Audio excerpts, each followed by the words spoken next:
Bonjour à tous, bonjour à la communauté Coyote. Bienvenue en Corse et plus précisément dans la région de Figari pour la découverte d'un nouveau SUV urbain. Il arrive sur le tard, mais son blason et son contenu technologique doivent lui permettre d'émerger. Le Volkswagen T-Cross est à l'essai aujourd'hui sur la chaîne Coyote. 6 ans après Peugeot et Renault, Volkswagen explore enfin le segment des crossovers citadins. Conçu sur la plateforme de la Polo, le T-Cross se révèle encore plus compact que ses rivaux. Sa silhouette assez cubique, ponctuée par un haillon très vertical, profite à l'habitabilité, mais elle manque d'originalité. Même dans cette couleur flashy, et en dépit de ses jantes couleur carrosserie, le T-Cross ne présente pas le caractère du T-Roc par exemple.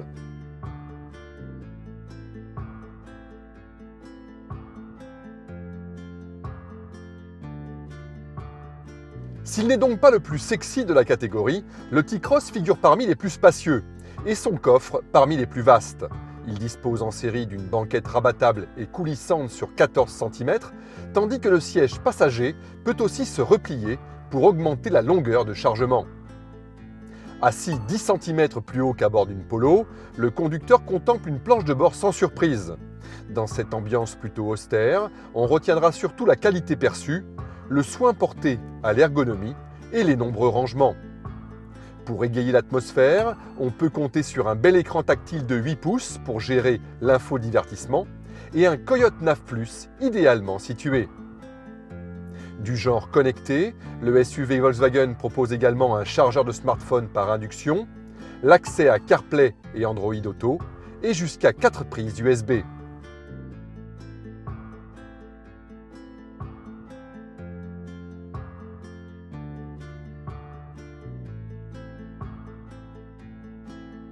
Comme dans la plupart des Volkswagen, on se sent rapidement à son aise au volant du T-Cross. Plus lourd que la Polo d'une centaine de kilos, le SUV allemand se révèle très agréable à mener. On apprécie surtout son confort de roulage et la douceur de ses commandes, un peu moins son manque de dynamisme. Particulièrement plaisant en milieu urbain, il se montre silencieux et rassurant sur route, même si son 3 cylindres essence y rencontre vite ses limites. Pour encore davantage d'agrément de conduite, on vous suggère d'opter pour la transmission DSG 7, en lieu et place de la boîte manuelle à 6 rapports. Vous vous abstiendrez ainsi de cravacher le levier de vitesse, car en cas d'intense sollicitation, les consommations de ce petit SUV peuvent dépasser les 8 litres au 100.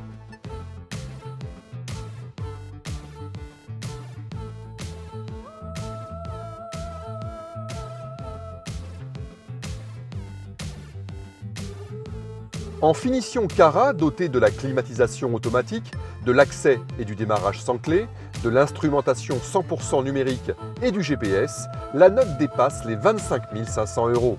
C'est 3 300 € plus cher qu'un Citroën C3 Aircross 100 chevaux, moins bien loti, mais au style plus baroudeur, ou qu'un Seat Arona à la livrée plus affûtée. Fidèle à la réputation de la marque, le T-Cross n'hésite pas à faire payer au prix fort ses raffinements technologiques supplémentaires.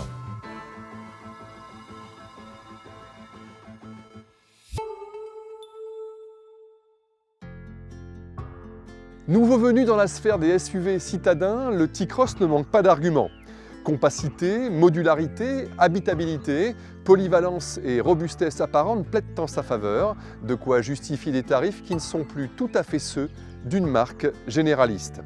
À très bientôt sur la chaîne Coyote.